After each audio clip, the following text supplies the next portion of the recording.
Have you ever noticed that little image or logo appearing next to a website's name on a browser tab?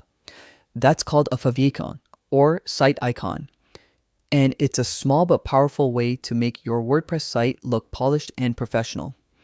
In this quick tutorial, I'll show you exactly how to change your favicon, also known as your site icon, in WordPress, step by step. It's simple, fast, and only takes a minute to do. Let's get started. First, log into your WordPress dashboard. Once you're in, look at the menu on the left-hand side and click on Settings, then select General. Now, scroll down until you find the Site Icon section.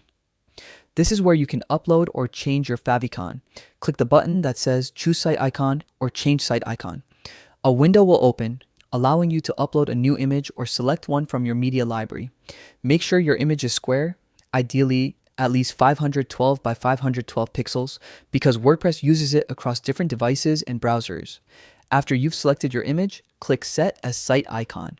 Then, don't forget to scroll down and click Save Changes. Now, open a new browser tab and visit your website. You should see your new favicon showing up right next to your site title. It's that easy. A custom favicon gives your website a more branded look, helps it stand out in tabs, and even makes it easier for visitors to recognize your site. And that's it. You've successfully changed your favicon in WordPress. If this tutorial helped you out, make sure to check out more WordPress tips and tricks, and I'll see you in the next one.